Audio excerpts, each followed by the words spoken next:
So I want you to picture a scene for a second. Okay, I'm picturing it. It's the dead of summer, right? The year is 1900. And you were standing right in the heart of the Alaskan wilderness. Deep in the Wrangell Mountains, which is, I mean, it's unbelievably remote. Exactly. It's rugged, the air is freezing cold, even though it's July. And you were looking up at this towering, jagged mountainside alongside two prospectors, Jack Smith and Clarence Warner. Right.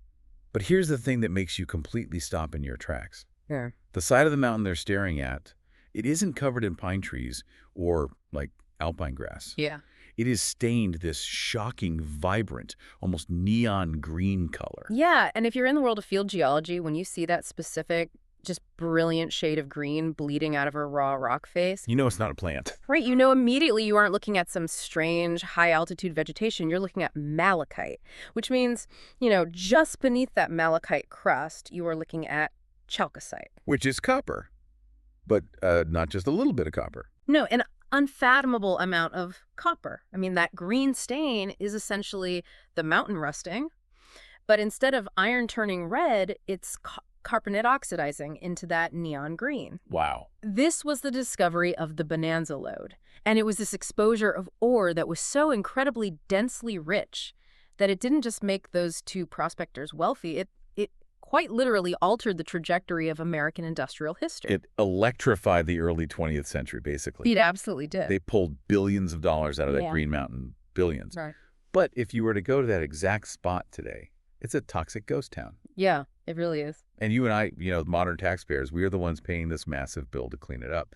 So today's deep dive is all about figuring out exactly how that happened. We're tracing the staggering rise and really the completely abrupt, eerie fall of the Kennecott copper mine. Right. And it is this profound story. We're going to look at it not just as some breezy historical anecdote, but as this reflective, almost elegiac study on the afterlife of an industrial giant. Because we spend so much time in our culture talking about the boom, right? Yes, the extraction, the wealth, the engineering. But we rarely pause to look at what happened, say, a century after the very last train pulls out of the station. Exactly.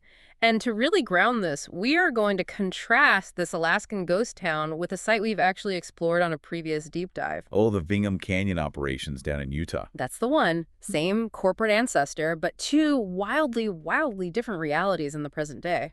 Yeah, it's fascinating. So for everyone listening right now, I want you to think, have you ever visited a pristine national park, walked along a beautifully maintained hiking trail, and just wondered exactly what ghosts and maybe what heavy metal chemicals are buried in the dirt right beneath your boots? Because the line between a quote-unquote pristine wilderness and a recovering federally managed industrial zone is much thinner than most people realize. Yeah, it really is. And the wealth of this bonanza lode was so blindingly obvious that it did not stay a local Alaskan secret for very long. No, word got out fast. Right, so a young mining engineer named Stephen Birch, he saw the potential, managed to consolidate the various prospectors' claims, but he realized pretty much immediately that he was entirely out of his depth financially. You can't mine a mountain with pocket change. You really can't. So he went to New York and brought in the absolute titans of Wall Street, the Alaska Syndicate. And we really need to emphasize the sheer financial gravity of that name. I mean, the Alaska Syndicate was backed directly by J.P. Morgan and the Guggenheim family. That is heavy hitting. That is the absolute zenith of early 20th century financial royalty. Birch went to them because finding the largest copper deposit on Earth, that's only step one. Right, because step two is figuring out how on Earth you get thousands of tons of heavy metal out of a landlocked, freezing glacier valley. And onto the global market. I'm just trying to picture the logistics of this in, 1900? There are no highways. There are no airports.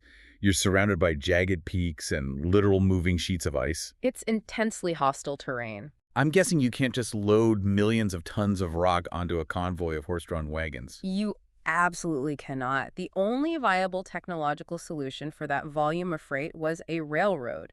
So the syndicate financed the Copper River and Northwestern Railway. Famously abbreviated to the CRNNW, right? Right. But this wasn't just laying tracks across a flat prairie.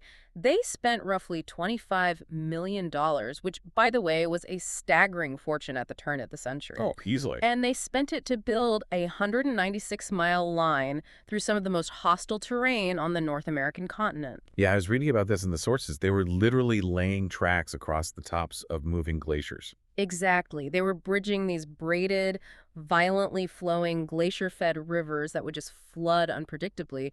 The skepticism was intense. I bet. Yeah, I mean, many engineers at the time openly declared the project impossible. The physical toll on the workers was brutal. There's one detail in the sources that I cannot get over it. There are these historical accounts of crews hauling entire steamships over mountain passes in pieces. Yes, that happened. But how does that even work? You just unbolt a massive steel steamship, put it on a sled, and drag it over a frozen mountain. That is precisely what they did, because they needed river transport to move the heavy bridge-building equipment up the Copper River, right? Yeah, sure. But the lower river was blocked by completely impassable rapids and ice. So during the dead of winter, when the ground was frozen solid enough to actually support the weight, they disassembled steamship boilers and hull plates. Just took the ship apart. Took it completely apart, loaded those massive steel pieces onto heavy horse-drawn sledges, dragged them over the mountain passes in sub-zero temperatures, and then literally riveted them back together once they reached the navigable portions of the upper river. That is borderline insanity. The sheer force of will, and let's be honest, capital, to make that happen is mind-boggling. It was an era of immense, almost reckless ambition. But the railway was just the delivery mechanism, right? The real centerpiece of this whole operation, the structure that still totally defines the site today, was the concentration mill at Kennecott. The 14-story mill. Yes. They built this 13-story timber building, essentially a massive wooden skyscraper, physically clinging to the sheer side of the mountain above the valley. The gravity-fed concentration mill. The underlying physics and engineering logic of that structure is just fascinating, because people often think you just dig pure, shiny copper out of a mine. Like finding a buried treasure chest or something. Exactly, but you don't. You dig out host rock that contains a percentage of copper. So before you put it on that incredibly expensive new train they just built, you have to separate the valuable mineral from the worthless rock. Otherwise, you're paying a fortune to ship useless dirt thousands of miles to a smelter. Precisely. But crushing millions of tons of solid rock that is incredibly energy intensive, and they are hundreds of miles deep in the Alaskan wilderness. They don't have some massive electrical grid to just plug into. Right, which is why they use gravity. By building this massive 14-story structure vertically, just flush against the steep slope of the mountain, they let the Earth's gravity do the heaviest lifting. Okay, so I'm picturing this in my head, and my brain immediately goes to, like, a giant mountain-sized pinball machine for rocks. A paintball machine. Yeah. You dump the raw ore in at the very top floor, and it just bounces down through all these chutes and crushers, ding, ding, ding, and comes out at the bottom as concentrated money. It's a fun visual, I'll give you that. But instead of the random bouncing of a pinball machine, you should really think of it more like an enormous, highly automated 14-story gold panning operation. Okay, gold panning. Yeah, it was an incredibly precise mechanism. Right, so less pinball, more precision sorting. Yeah. Walk me through how it actually worked on the inside. Sure, so the raw ore comes in at the very top level. Huge crushers break those massive boulders down into smaller, more manageable pieces. Then gravity just naturally pulls the rock down to the next level where it's crushed even finer. And as it continues to descend, floor by floor, they introduce water. They use these mechanisms called jigs and shaking tables. And what those do is utilize the fundamental differences in density, because copper is significantly heavier than the surrounding waste rock. Ah, okay, so you shake it in water, the heavy copper sinks to the bottom, and the lighter, worthless rock just washes away over the top. Exactly, that's the panning analogy. By the time the material reaches the bottom floor, right where the train cars are waiting on the tracks, the worthless rock has been washed out as tailings. And you are left with highly concentrated copper ore ready to ship. It was a brilliant, elegant solution to an incredibly rugged logistical problem. It was a true triumph of engineering ingenuity. I mean, I hear that, and I totally respect the engineering, but I kind of had to push back a little on the mythology of these early industrial titans. How so? Because, yes, they could figure out how to haul a steamship over a frozen mountain. And yes, they could build a 14-story gravity-powered rock sorter on a glacier. But they couldn't even spell the name of the place correctly on their official corporate paperwork. Ah, yes, the famous spelling quirk. It is a legendary piece of corporate history. It's just wild to me. The glacier and the river in that valley were already named after an explorer and naturalist, Robert Kennecott, Right. spelled with an I, Kennicott. But when the Wall Street Syndicate filed their corporate incorporation papers back in New York, some bookkeeper sitting in an office thousands of miles away made a typo. A very permanent typo. They spelled it with an E. Kennecott, Kennecott. And the titans of industry just shrugged and went with it. They absolutely did. And it resulted in this permanent, bizarre geographical dissonance that still exists today. Yeah. The natural features, so the Kennecott Glacier and the Kennecott River, they kept the eye. But the mining company, and eventually the entire company town they built around the mill, officially used the E. It is such a perfect microcosm of their priorities, When you are moving that fast, when there are hundreds of millions of dollars on the line, who cares about the local history? Right. Who cares about honoring the naturalists? Just get the trains running. We don't have time to reprint the letterhead. It really encapsulates the overarching mindset of the extraction era. The environment, the local nomenclature, the specific delicate nuances of the place. All of that was completely secondary to the sheer momentum of industrial progress. And capital accumulation. Exactly. Well, so you build this $25 million machine in the middle of a frozen wasteland. It's essentially a temple to Wall Street capital. But a machine of that magnitude doesn't run on gravity alone. No, it needs people. It runs on muscle. It requires hundreds of men willing to work in one of the most hostile environments on Earth. And I just have to imagine, if you drop 600 young, exhausted miners into a freezing, isolated valley, it had to be absolute chaos. Fights, drinking, gambling. You would certainly think so, given the wild history of frontier mining towns, but the syndicate knew that too, and they recognized that chaos is terrible for the bottom line. It slows down production. Exactly. So they engineered the exact opposite. They engineered the people just as rigorously as they engineered the mill, which led to this fascinating sociological divide. A literal tale of two towns. Right, because Kennecott, the actual town situated right at the base of the mill, was entirely corporate-owned. It was a strict, highly controlled company town. Kennecott was what we call a dry town, absolutely alcohol-free. Wow. In a mining camp. Yeah. The company wanted maximum productivity, minimal injuries in the very dangerous mines, and zero labor unrest. To achieve that, they created a highly orderly, almost utopian family-oriented environment. They actually built a dairy there, didn't they? I read that and couldn't believe it. They did. They had a working dairy to provide fresh milk for the workers and their families, which was an incredible luxury in the remote Alaskan interior. I can imagine. They built a school for the children, they built recreation halls, and a remarkably advanced hospital. Didn't that hospital have some pretty high-tech gear for the time? Oh, absolutely. That hospital is widely reputed to have housed the very first X-ray machine in all of Alaska. Wow. They took meticulous, expensive care of their workforce. But they didn't do it out of the goodness of their hearts, right?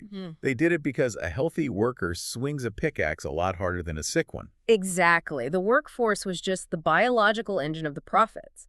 Maintaining the workers was really no different than greasing the gears in the gravity mill. But human beings aren't gears. I mean, you can't put men in a freezing mine shaft 70 miles deep in the rock, work them to the bone all day, and then expect them to just, drink a glass of fresh milk, read a wholesome book, and go to bed at 8 p.m. No, you cannot suppress human nature completely. Which is why, just a few miles down the CR&NW rail line, a second settlement spontaneously sprang up, and that was McCarthy. Right, McCarthy was the release valve. Precisely. McCarthy was unincorporated. It was not owned by the syndicate. It was a classic anything-goes frontier town. The opposite of Kennecott. Totally. Because Kennecott rigidly banned liquor and prostitution, McCarthy happily provided the saloons, the hotels, the brothels, the pool halls, and the restaurants. This dynamic sounds exactly like modern offshore oil rigs, or even some of the more isolated extreme tech campuses today. How so? Well, you have this utopian corporate bubble on one side, right? With the free dry cleaning and the subsidized cafeterias to keep everyone happily working 16-hour days. But the messy, chaotic reality of human behavior is just pushed right outside the front gates for the local municipality to deal with. That is a very astute comparison. The mechanics of corporate isolation haven't actually changed much over a century, just the amenities. This twin town dynamic is a small-scale parable for the entire extraction industry. Yeah, that makes sense. The corporation engineers this pristine, tightly controlled environment to ensure efficiency and protect their massive investment, but they don't actually eliminate the social chaos. They just zone it out. They just build a fence and push the externalities outside their jurisdiction. They outsource the human cost to McCarthy. And the scale of the labor happening inside that fence was just massive. During the peak boom years, which I think ran roughly from 1911 to 1938, those mines were running incredibly hard.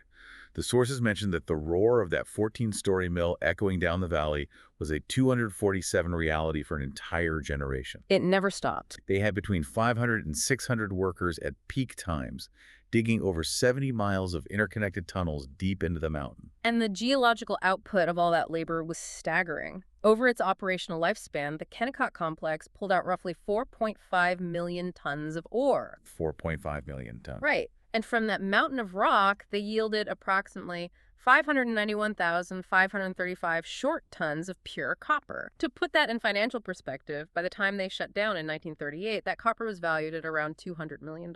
Which translates to, what, multiple billions of dollars in today's money? Easily. Yeah. Billions. But there is a point of geological reality we really need to clarify here. Whenever a mineral strike is this wealthy, myths inevitably grow around it.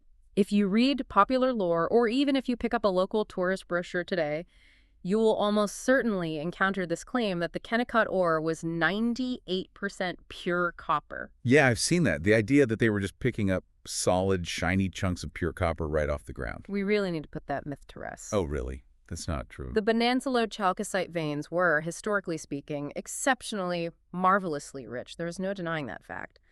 But the blanket claim that the mined ore was 98% pure is just a romantic exaggeration. So what's the truth? Why do people say that? Well, in geology, you might find a tiny, isolated pocket, like a single rock or a very small vein of chalcocite that tests extraordinarily high. Okay. But a mine operates on volume. When you average out the millions of tons of rock they actually blasted, hauled, and processed through that 14-story mill, the overall grade was far, far lower. That makes sense. Think about it. If the entire mountain was 98% pure copper, they wouldn't have needed to build a 14-story concentration mill to separate the waste rock. Right. The whole point of the gravity mill was to get rid of the 80 or 90% of the rock that was useless. Exactly. It was an incredibly profitable mine. But the 98% pure narrative is just an inflation of a real geological marvel into, Right. frontier tall tales. People just love a good exaggeration. Yeah, It wasn't just rich. The mountain was practically a giant minted penny. exactly. But okay, even without the myths, they are pulling billions of dollars of wealth out of this rock. The mill is roaring, the trains are running down to the port of Cordova, McCarthy is booming. For an entire generation, this is an unstoppable economic engine. It was. So what happens when the mountain finally runs out of treasure? It ends. And honestly, the shocking part of the Kennecott story is the sheer brutal speed with which it ends. We are talking about the shutdown of 1938. And the word shutdown almost feels like too gentle a word for what happened. It was a full-on corporate ghosting. It really was. By 1938, two critical factors converged. First, the geology caught up with them. They ran out of the good stuff. Right. The highest grade, easily accessible ore veins, the specific veins that actually justified the enormous expense of running a railroad through glaciers, were largely depleted. Yeah. They had simply mined out the best of the Bonanza Lode. Okay. Second, the global economic context turned against them. The recession of 1937 to 1938 caused global copper prices to sag severely. And so the math suddenly flipped on them. Precisely. Once the cost of extracting lower-grade ore from 70 miles deep in a mountain, processing it, and shipping it out via the CR&NW Railway exceeded the market price of copper on the global market, the operation was instantly no longer viable. It just became a money pit. Exactly. So the executives of the Kennecott Copper Corporation in New York looked at their ledger and they made a purely rational business decision. They closed up shop. But the way they executed that closure is wild. Yeah. They didn't have a multi-year wind-down phase. They didn't gradually decommission the site or help people relocate. According to the records, the company reportedly gave the workers roughly a single day's notice. 1 day. 1 day. The logistics of their departure were dictated by the exact same harsh economic math as their operations. Freight on that railway was incredibly expensive. Right. So when the company decided to leave, it made absolutely no financial sense to pay to ship out anything other than the absolute most valuable, easily transportable equipment. Like the high-end machinery and whatever processed copper was left. Right. Everything else, the tools, the furniture, the buildings themselves, was deemed cheaper to just abandon than to move. Put yourself in the shoes of a miner in 1938. You wake up on a Tuesday in this freezing valley. You've lived there for years. Your kids go to the company's school. You get a notice that the company's dissolving the town tomorrow. It's unbelievable. You have 24 hours to pack whatever you can physically carry and get on the final outgoing train, because after tomorrow, the trains stop forever. It is a devastating human moment. And this incredibly sudden departure is where the famous abandonment tableau of Kennecott comes from. The ghost town imagery. Yes. The legendary stories of dishes left unwashed on the dining tables, medical files still sitting open in the hospital cabinets, heavy tools just left resting on the workbenches. Now, are those stories actually true, or is that more of the frontier mythology creeping in? Well, we should be rigorous here. Over the ensuing decades, scavengers, tourists, and storytellers have slightly mythologized the dishes on the table narrative. To make it sound more dramatic. Right, to make it sound like a literal freeze frame like Pompeii right after the volcano erupted. Some of the more cinematic details have definitely been exaggerated. Okay, that makes sense. But the core truth of that sudden, eerie abandonment is completely factual. The company literally walked away from an entire town infrastructure because dismantling it would have eaten into their final profit margin. Imagine doing that today. Imagine showing up to your corporate office job, getting an email that the business is folding at 5 p.m., and you just drop your coffee mug, leave your family photos on your desk, and walk out into the snow to catch the last train out of town forever. It's hard to fathom. It's the ultimate ghosting.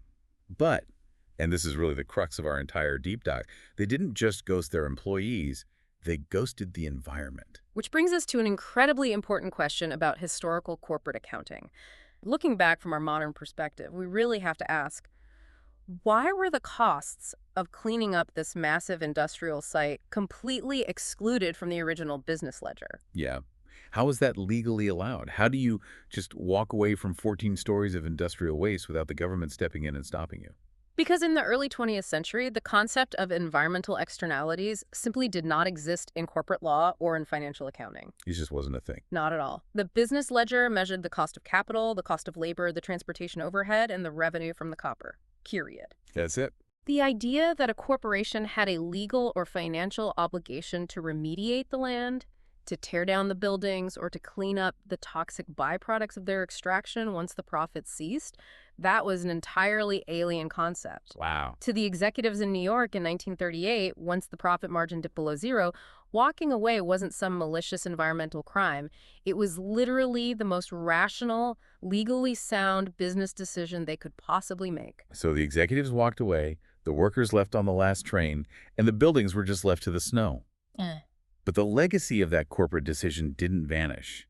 The corporate name lived on. It's it. And that brings us to the really fascinating part of this story, because the name Kennecott leads us to two wildly different realities in the modern day. Right. We need to trace the corporate lineage here to really understand the modern contrast. Let's do it. So the Alaska Syndicate, which was formally reorganized in 1915 as the Kennecott Copper Corporation. The exact entity that built the 14-story mill and the railway.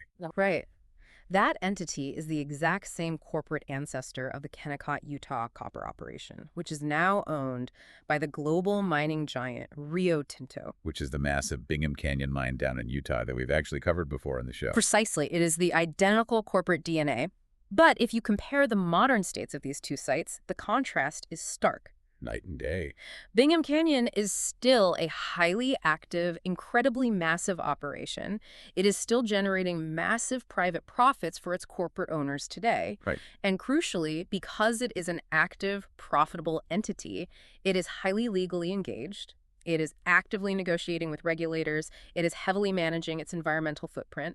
And it is spending millions working very hard to keep itself off the federal Superfund list. Because it's bad for business to be on that list. Exactly. It has the capital, the presence, and the legal incentive to manage its own mess to protect its ongoing business operations. But then you look back up north at the Alaska site, the original Kennecott, and it is completely dead. There is no active private corporation mining copper there anymore.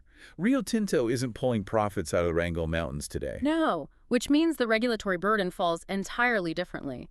At Bingham Canyon, the polluter is present, heavily funded, and legally accountable. In Alaska, the original polluter who created the mess packed up, dissolved their local footprint, and vanished 90 years ago. So if I can try to summarize this, it's like two siblings who inherited the exact same family name. Okay, I like this. One sibling is a billionaire CEO who is still running the active family empire in Utah, and they can afford the absolute best lawyers and environmental cleanup crews to manage their own messes. Right. But the other sibling just completely vanished into the Alaskan woods a century ago, but left behind this massive, incredibly expensive, toxic hotel bill for the rest of us to cover. That is a perfect analogy.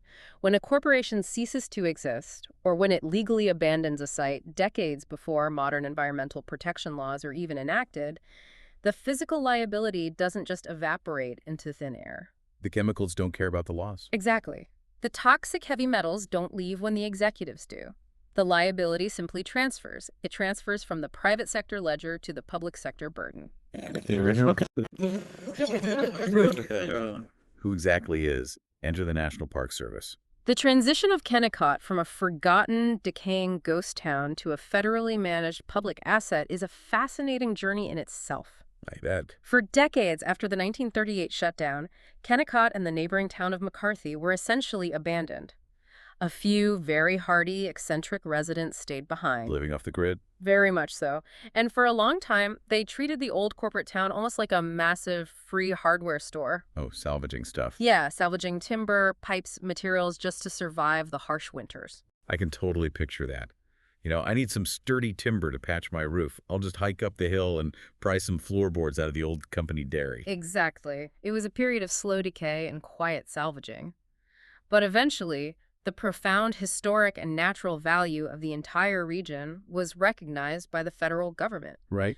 In 1980, under the Alaska National Interest Lands Conservation Act, the entire area was incorporated into the newly created Wrangell-St. Elias National Park and Preserve. Which, for anyone who doesn't know, is the largest national park in the United States. Yeah. It's massive. You could fit several smaller states inside it. It is breathtakingly huge. So the land was protected.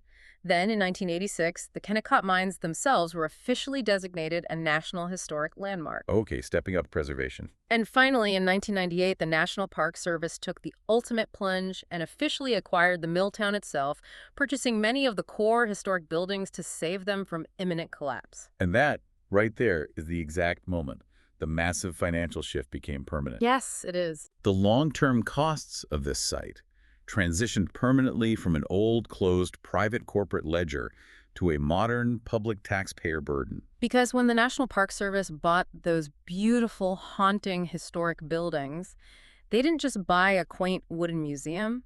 They bought the dirt underneath them. And that dirt is heavily, dangerously contaminated. Very much so. Let's really dig into that contamination, because we aren't just talking about a few rusty nails and some old paint cans lying around.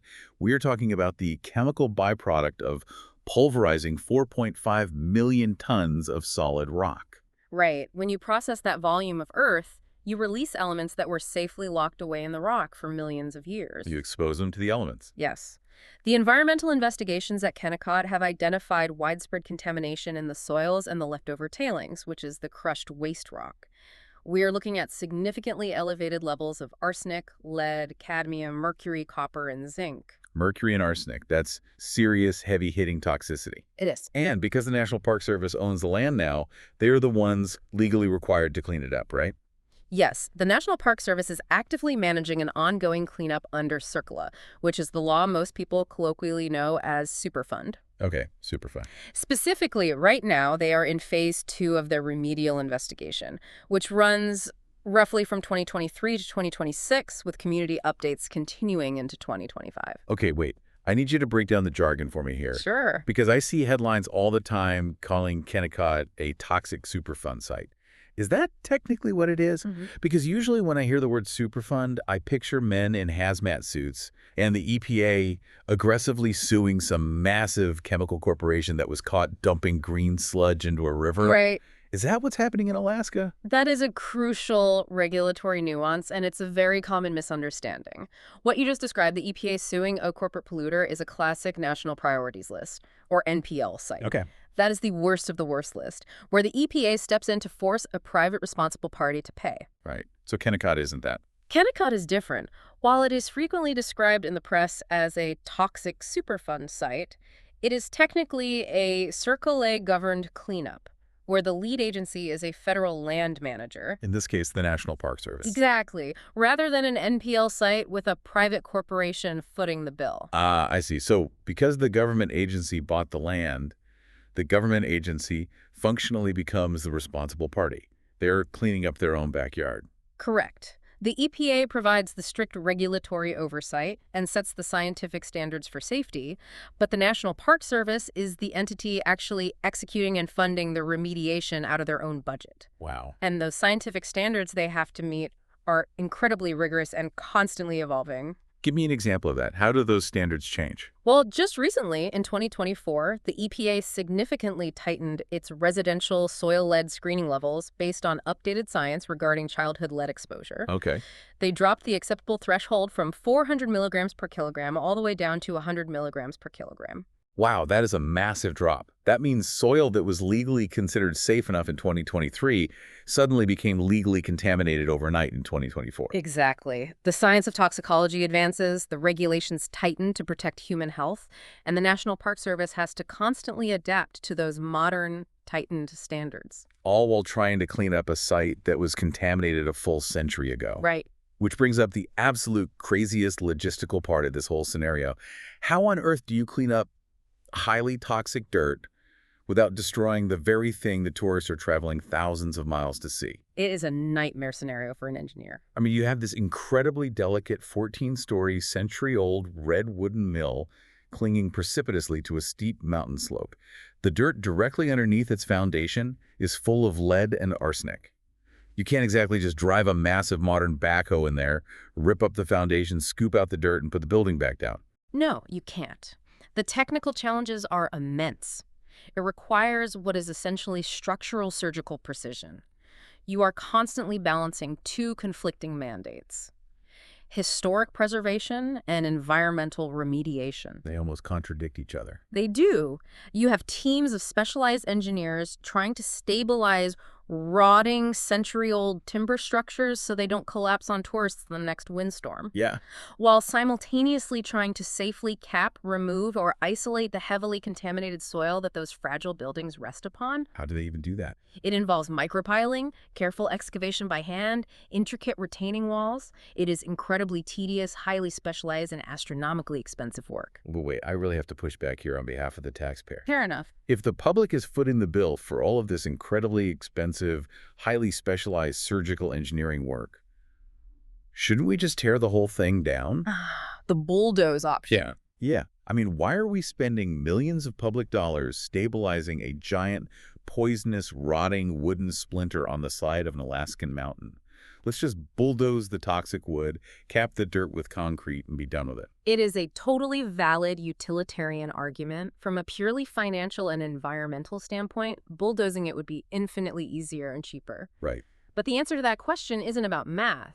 It lies in how we as a society view ruins. What do you mean? It's about how we value our collective history and how much we are willing to pay to preserve our own industrial heritage. Which brings us to the elegiac afterlife of this place. Because despite the heavy metals in the dirt, despite the sheer agonizing difficulty of keeping that mill standing, Yeah. people absolutely love this site. They do. It exerts a profound pull on people. Today, Kennecott has completely transformed from an isolated, strictly controlled company town into a major, beloved tourist destination. It's a huge draw. Visitors will happily drive their rental cars down the unpaved, notoriously rough 60-mile McCarthy Road, which, by the way, is built directly on top of the old CR&W railway bed. Oh, really? Yeah, just to walk among these hauntingly preserved red buildings. And the historical irony here is just delicious.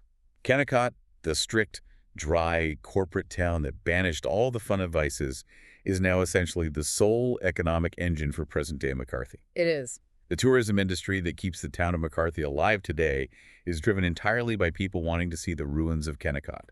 It is a profound reversal of historical roles, but what is truly striking to me is the dual perception of the tourists themselves. How so? When visitors arrive, they look up at that mountain and they see this magnificent, romantic ruin set against the breathtaking backdrop of an Alaskan glacier. They feel the history, they feel the frontier spirit. It's very evocative. But they are often completely unaware of the invisible heavy metals lurking beneath their hiking boots. They see the romance of the 1900s gold rush era, but they do not see the modern CERCLA engineering reports. And that invisible reality, the gap between the romantic ruin and the toxic dirt, it points to the grand pattern we've been uncovering today. This is really the central thesis of our whole deep dive. Yeah.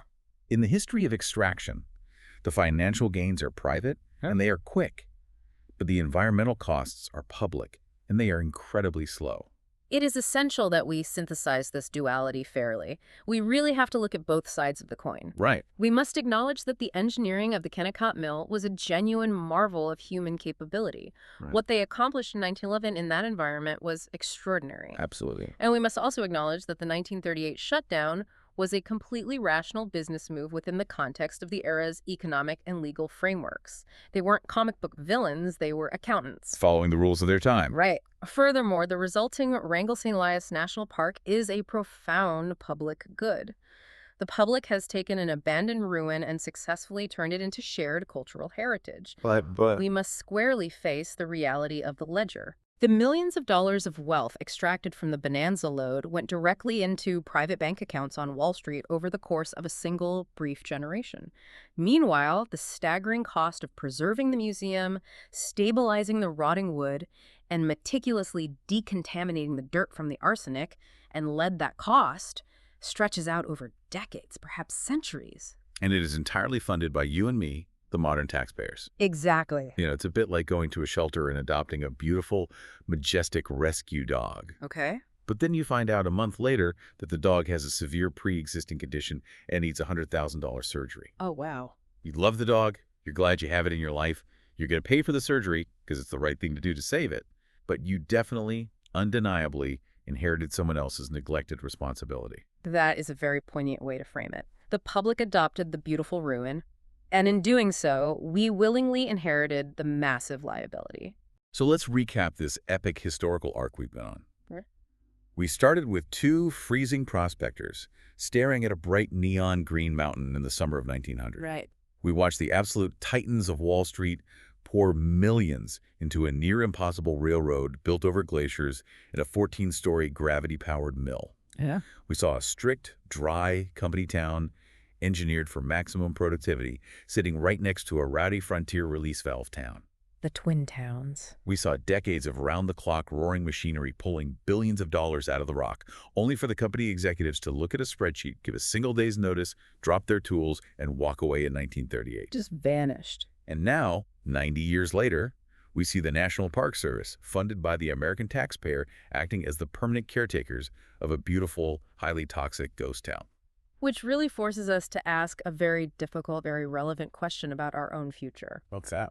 If we connect this history of 1900 to our present moment today, we are currently pushing rapidly into an era of massive green energy transition. Right, electric vehicles, solar panels. Exactly. Building the millions of solar panels, wind turbines, and electric vehicle grids required for the future is going to require unprecedented amounts of copper and new mining across the globe. The demand for copper is only going up, which Wow. means we are going to need to build more Kennecotts. Exactly. We need the metal. So the provocative thought we must leave the listener with is this. As we stand on the precipice of this massive new mining boom, are we building the corporate ledgers and the regulatory frameworks of the future any differently than the Alaska Syndicate did in 1900? That's the million-dollar question. Or, a century from now, are we simply going to find ourselves creating the beautiful, toxic, taxpayer-funded national parks of the year 2126? That is a chilling thought to end on. Because the mountain might be brilliantly green on the outside, but the ledger always catches up with us in the end. Thank you so much for joining us on this deep dive. Keep questioning the invisible price tags on the world around you, and the next time you find yourself standing on a trail in a pristine national park, maybe take a second to wonder exactly what's buried in the dirt under your boots.